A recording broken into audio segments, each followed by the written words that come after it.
In the dead of night, when the street lamps cast long shadows across quiet Tucson neighborhoods and most homes were tucked under the restless hush of sleep, the stillness was suddenly shattered by the arrival of dozens of flashing lights, armored vehicles, and a SWAT team descending on a residence just 2 miles from Nancy Guthrie's home, an abrupt eruption of law enforcement activity that sent a ripple of shock through a community already on edge as the search for the 84-year-old mother of national news anchor Savannah Guthrie entered its third week, because this was not a routine check.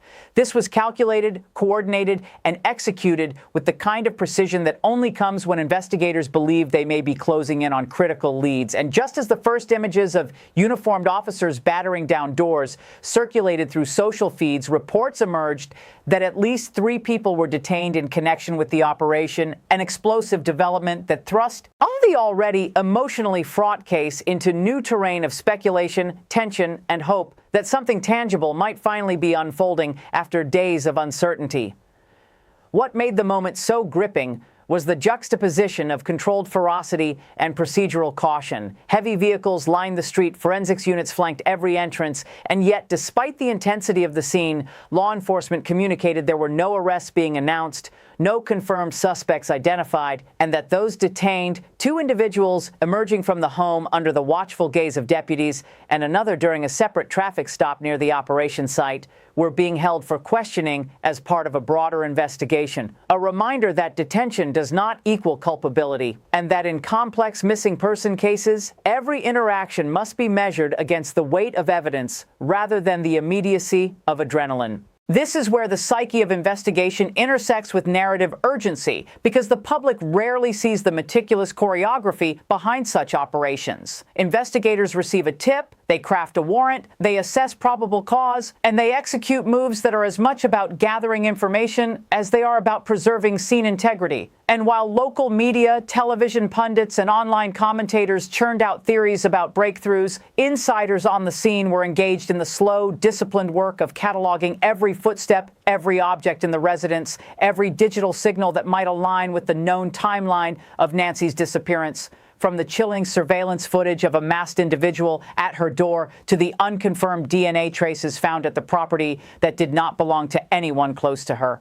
At the same time, the emotional landscape surrounding the case grew more complex because for families of missing people, the detention of others, even temporarily, feels like a seismic shift. A pivot away from helpless waiting toward the unsettling sensation that someone somewhere may finally be within reach of explanation, and the family's public statements, while measured, reflected that mixture of hope and fear, urging the public to stay engaged, to share footage, to come forward with anything that could illuminate what happened on the night Nancy vanished, while investigators reminded everyone that precision, patience, and methodical pursuit were essential to avoid missteps that could compromise evidence. Meanwhile, experts noted that seeing people placed in handcuffs during a warrant operation is not unusual and does not necessarily indicate arrests, as former FBI agents pointed out that doing so is often a procedural tactic to secure a scene before questioning, and that the media's portrayal of such detentions can sometimes skew public perception, conflating custody with guilt, which can derail objective understanding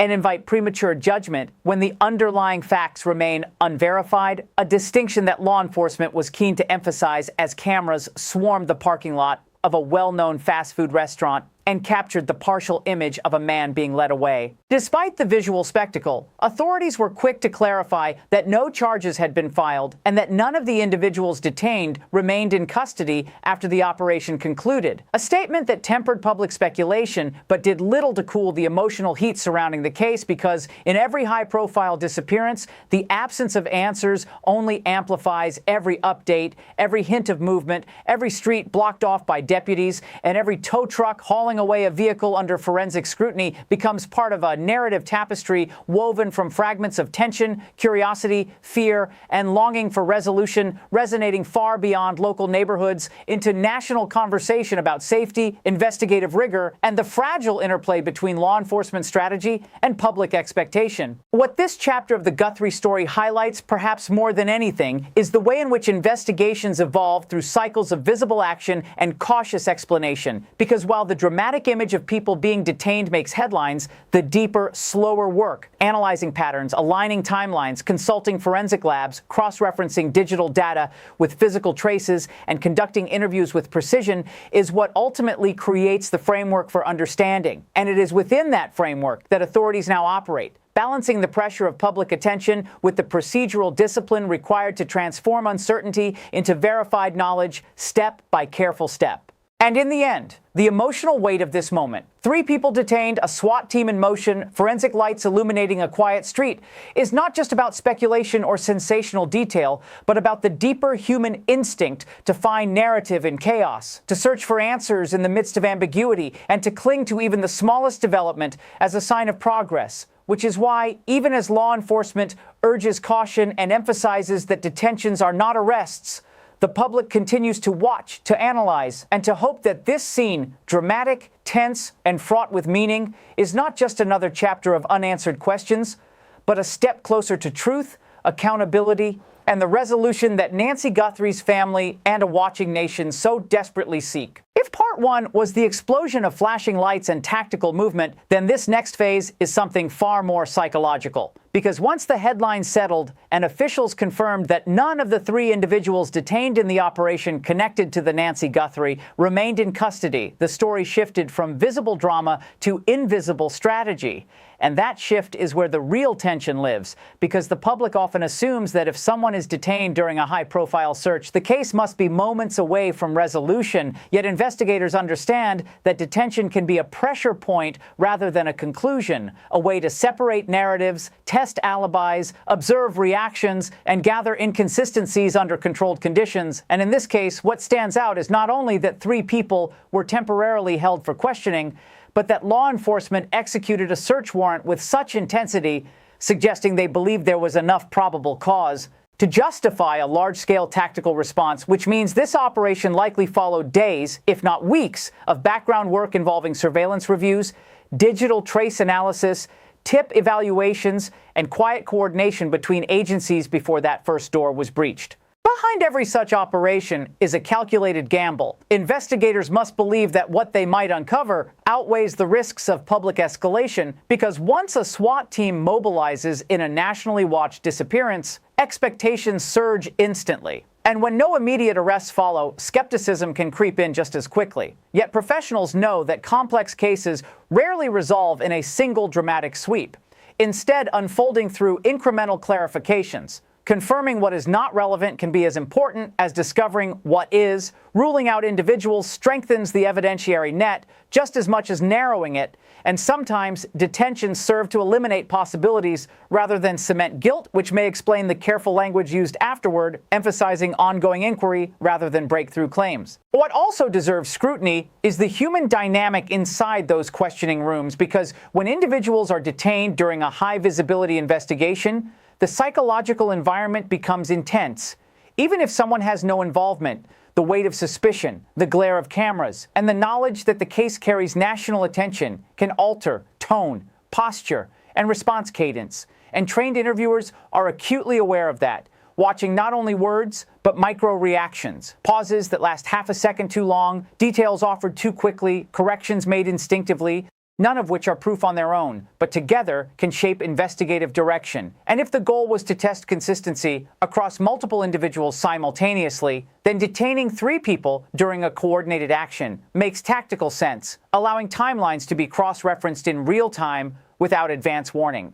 At the same time, the removal of a vehicle from the scene adds another layer of intrigue, because in modern investigations, vehicles are repositories of digital and physical evidence. GPS data, fiber traces, soil samples, touch DNA on steering wheels or door handles, and towing one suggests investigators believed it warranted deeper forensic review. Yet here again, caution is critical, because the existence of forensic testing does not equate to incriminating findings, and the public rarely sees the dozens of items processed that yield nothing relevant. Only the rare instance when something aligns, and that asymmetry between perception and procedure can distort understanding of progress.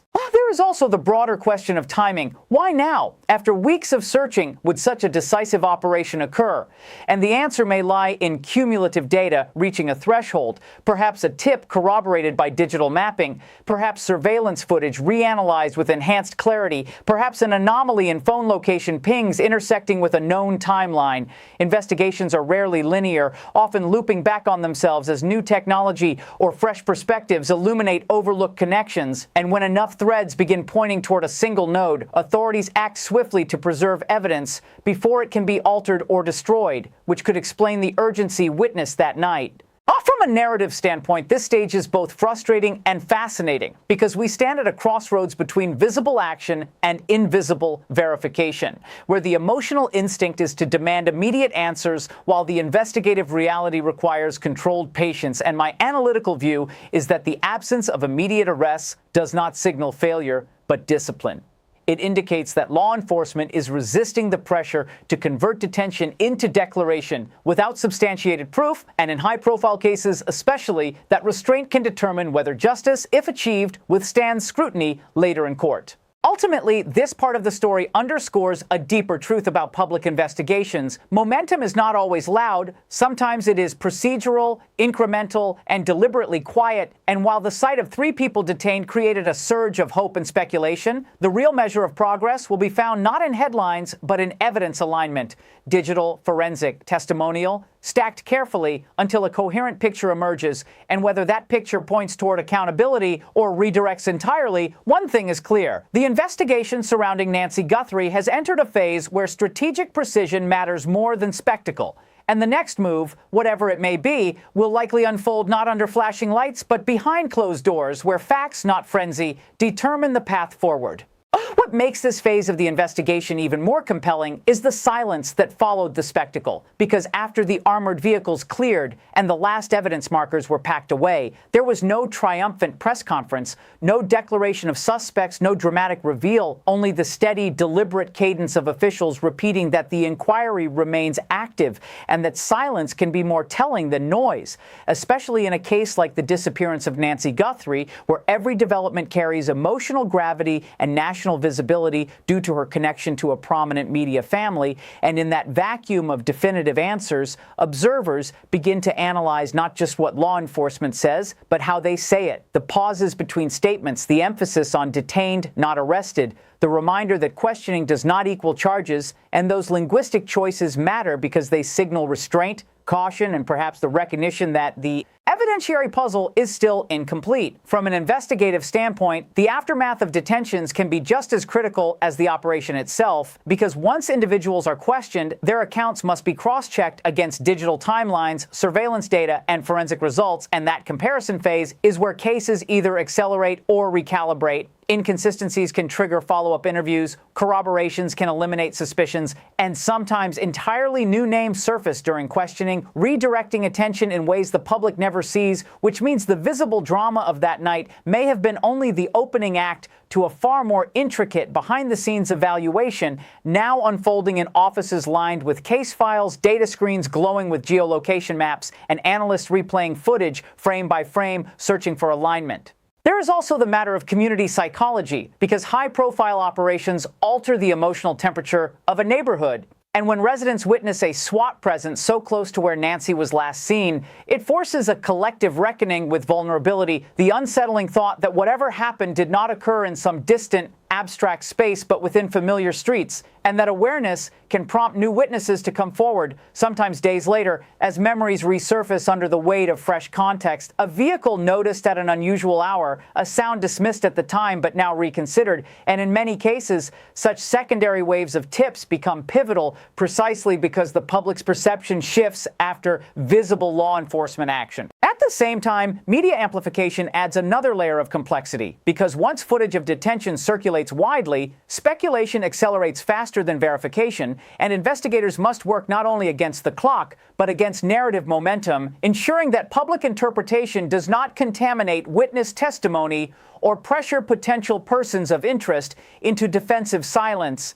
And this balancing act between transparency and tactical confidentiality is delicate, particularly when a case draws national attention, as this one inevitably does, due to Nancy's familial ties and the broader questions it raises about safety, accountability, and investigative rigor. Analytically, what stands out most is the strategic patience displayed after the operation, because in many investigations, premature conclusions can derail months of meticulous preparation. And by clarifying that those detained were released without charges, authorities are signaling that they are unwilling to overextend beyond what the evidence can currently support, which may frustrate an audience conditioned to expect rapid breakthroughs, but ultimately reinforces the credibility of the process, suggesting that whatever steps come next will be grounded not in optics, but in substantiation. Another factor worth considering is technological evolution in modern cases, because today's investigative tools allow for reanalysis of digital footprints long after an event occurs. Phone pings, smart home data, vehicle telemetry, even background audio captured incidentally on unrelated devices. And if such data intersected with the location targeted in the recent operation, it could explain the intensity of the search warrant execution, even if conclusive findings are still pending. And it reminds us that breakthroughs often materialize quietly in laboratories and data centers rather than at dramatic arrest scenes. In the end, this chapter reinforces a deeper narrative truth. Progress in complex investigations rarely follows a straight line. It pulses, it pauses, it recalibrates, and sometimes it advances through elimination rather than confirmation. And while the detainment of 3 individuals sparked a wave of anticipation, the real story now lies in the methodical reconciliation of evidence, testimony, and timeline, and whether that reconciliation tightens around a clear direction or redirects the search entirely, the case has undeniably entered a more focused phase, one where each move is likely calculated with heightened scrutiny, and where the ultimate resolution, whatever it may reveal, will depend not on the drama we witnessed, but on the discipline unfolding beyond the cameras. As the investigation presses forward, the most revealing element may not be what law enforcement has already done, but what they choose to do next, because in cases like the disappearance of Nancy Guthrie, momentum is often measured not by public statements, but by quiet follow-ups. Second interviews scheduled without fanfare, forensic rechecks ordered after preliminary lab results, search grids subtly expanded beyond their original boundaries, and digital subpoenas issued for data that might connect timelines across miles and minutes. And when 3 individuals were detained and later released without charges, that action created not an ending but a pivot point, a moment where investigators must reassess every strand gathered so far and determine whether the threads tighten toward a central narrative or unravel into separate paths, requiring renewed focus. What heightens the tension now is the understanding that questioning does more than extract answers. It reveals patterns, and sometimes those patterns are found not in what is said, but in how separate accounts align or diverge under scrutiny. Because when individuals are interviewed independently and their recollections intersect too neatly or conflict too sharply, experienced investigators take notice, mapping each detail onto verified timestamps, surveillance stills, and digital location markers, looking for consistency that holds under pressure. And if any discrepancy surfaced during the recent detentions, that could quietly reshape the trajectory of the case, even if the public hears nothing immediate about it. But there is also the undeniable reality that high-profile disappearances carry layers of pressure that can influence behavior, and when people realize they are being questioned in connection with a nationally watched search, responses can shift. Some become overly cooperative, others guarded, and a few may attempt to distance themselves abruptly from places or people previously acknowledged. And each reaction becomes data, not proof, but context. Because investigations operate as mosaics built from countless small fragments. And while the public craves a single defining revelation, professionals understand that it is the accumulation of subtle indicators that ultimately clarifies direction. Another dimension to consider is forensic backlog and processing time, because evidence removed from a scene, vehicles, electronics, fabric samples, does not yield instant conclusions. It enters a chain of custody, is cataloged, examined, tested, and cross-referenced, sometimes requiring advanced analysis that stretches across days or weeks. And during that interim, silence can feel like stagnation to outside observers. Yet in reality, it represents one of the most critical stages, where preliminary impressions are either confirmed or contradicted by measurable data. And in cases where public scrutiny is intense, laboratories and analysts are often meticulous to a heightened degree, knowing that any conclusion will be dissected under the glare of national attention. From a broader perspective, this stage underscores how investigations are as much about elimination as confirmation,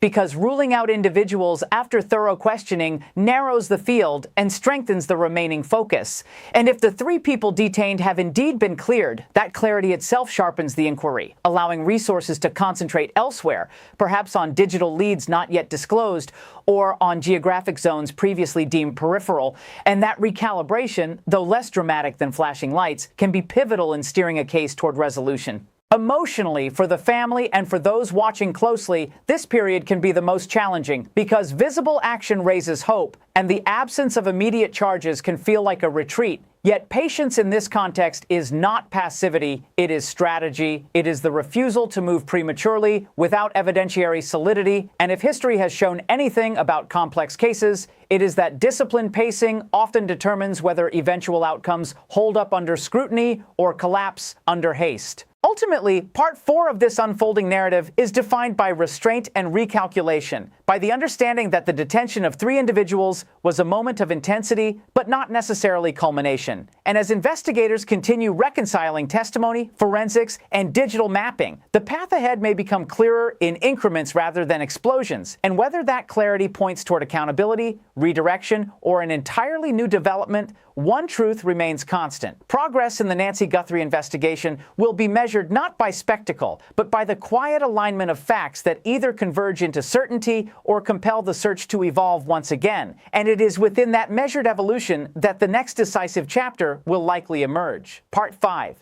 As the investigation progresses, attention now turns to the subtle indicators that often escape public view, but can be decisive in high-profile missing person cases like that of Nancy Guthrie, because while the overnight detentions made headlines, the real work is happening in the forensic labs, the interview rooms, and the digital analytics centers where every scrap of data, from phone pings to fiber traces, is meticulously cataloged and cross-referenced. And these behind-the-scenes efforts are critical because even minor alignments between seemingly unrelated details can pivot the entire investigation, creating new leads that would otherwise remain hidden. What makes this phase particularly suspenseful is the interplay of human psychology and investigative discipline, because every individual detained, even temporarily, provides not only potential factual insight, but also behavioral data. Tone, hesitation, and body language during questioning can subtly reveal inconsistencies or affirm prior statements. And investigators trained to detect these microsignals pay attention to how each person reacts under pressure, how narratives shift when confronted with minor contradictions, and how these reactions sync with existing timelines, all of which can guide the next moves without ever reaching the public eye immediately. Meanwhile, the media landscape amplifies every motion, every rumor, and every detainment, which adds layers of complication, because public speculation can shape perception even before evidence is confirmed, and law enforcement must navigate this dual reality, managing both the investigation and the narrative, ensuring that the urgency conveyed to the public does not compromise operational integrity or taint witness testimony, which is why precise language, detained, not arrested, becomes a critical tool for controlling expectations while maintaining transparency. Forensic teams, too, play a central role in this chapter, because evidence removed from the scene, vehicles, household items, electronics, or even minute trace materials, must undergo exhaustive testing, often with results that take days or weeks to confirm. And each finding is a thread that investigators weave into the broader tapestry of the case, allowing patterns to emerge and inconsistencies to be reconciled. And while the public may fixate on the drama of detentions, the quiet accumulation of verifiable facts ultimately drives decision-making in such sensitive cases. Another dimension of suspense arises from geographic and temporal analysis, because investigators often overlay GPS data, cell phone pings, and neighborhood activity timelines to identify correlations or contradictions that suggest new avenues of inquiry. And in cases as complex as Nancy Guthrie's disappearance, these correlations can suddenly illuminate areas previously overlooked, creating opportunities for targeted searches, renewed questioning, or surveillance adjustments, all performed without fanfare, yet capable of significantly advancing the investigation. Emotionally, this stage tests both the family's resilience and the audience's patience, because visible detentions spark hope. But when those detentions do not lead to immediate arrests, frustration or skepticism can arise, and maintaining public trust becomes as important as gathering evidence itself, a balancing act that investigators understand well, knowing that mismanaged communication can erode support even as the case moves forward. In summary, Part 5 of the Nancy Guthrie investigation emphasizes method over spectacle, discipline over drama, and calculation over conjecture. Because while the temporary detainment of 3 individuals captured national attention, the enduring momentum comes from meticulous fact-gathering, careful analysis, and the quiet alignment of evidence and testimony, all of which will determine the trajectory of the case in the days and weeks to come, proving that in missing person investigations, the most significant breakthroughs often emerge not from headlines, but from the painstaking orchestration of unseen details that collectively illuminate the path to resolution.